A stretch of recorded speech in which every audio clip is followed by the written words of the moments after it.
Girlfriend আছে কার কার দেখি হাত তোলো। মাশাআল্লাহ, সাহস আছে ওদের, বুকের পাটা আছে। হাত নাও বেটা। এই গার্লফ্রেন্ড বয়ফ্রেন্ডের সাথে আমাদের কোনো সম্পর্ক, আমরা বিয়ে করব। কি করব? বিয়ে করব। চেয়ারম্যান সাহেব বিয়ে করাই দিন এগুলোরে, আপনার দায়িত্বে দিয়ে গেলাম। এই গার্লফ্রেন্ড বয়ফ্রেন্ড এগুলো ইসলামের কালচার নয়। বিয়ের চেয়ে ভালো কাজ পৃথিবীতে হতে পারে।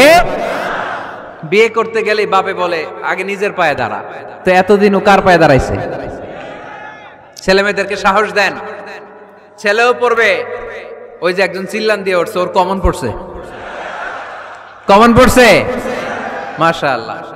গার্ডিয়ানরা যারা আছেন ওদের দুঃখ কষ্ট একটু বুঝেন আপনারা, মিলাই দিয়েন ওদেরকে, বিয়ের পিড়িতে বসায় দিয়েন। বিয়েতে কল্যাণ, বিয়েতে বরকত।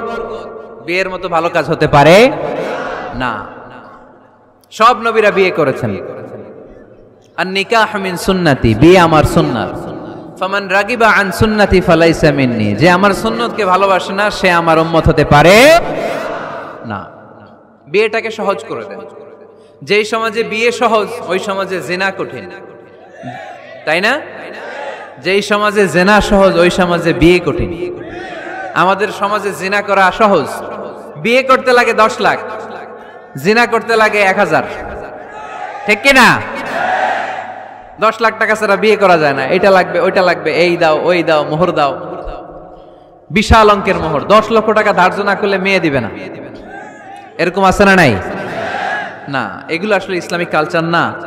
ছেলের বাবা মেয়ের বাবা উভয়কে আমি বলি বিয়েটা সহজ করে দেন, সহজ করে দেন।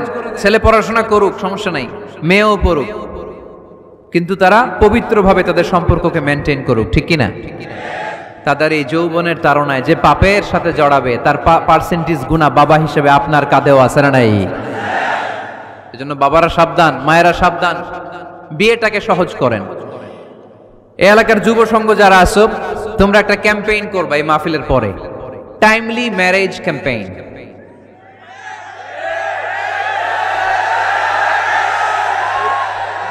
Timely marriage campaign. সময় মতো বিয়ে দিতে হবে, দেরি করা যাবে। বাপ মা বুঝে না, একজনকে হুজুর আব্বাই বুঝে না। গার্ডিয়ান যারা আছেন একটু সদয় হন। ওরা যে পাপের সাথে, পাপের রাস্তা যে ওরা চিনে যাচ্ছে, পাপের পথে যে জড়িয়ে যাচ্ছে, আল্লাহর সুপ্রিম কোর্টের কাঠগড়ায় আসামি করে আল্লাহ সেদিন আপনারে দাঁড় করাবে। আল্লাযীনা হুম লিফুরুজিহিম হাফিজুন, they guard their privates. মুকদ্দমাতুল হারামে হারাম। এট এ গ্ল্যান্স একটা নারীর দিকে চোখ পড়ে যাওয়া এটা হারাম না, কিন্তু এই চোখ পড়ার কারণে এটা জেনার দিকে নিয়ে যাবে, এজন্য এটাকেও হারাম করেছে কে? মুকদ্দমাতুল হারামে হারাম। এই নজরটা বড় খারাপ। আর নাযার সাহামুন মাসমুমুন মিন সিহামি ইবলিস।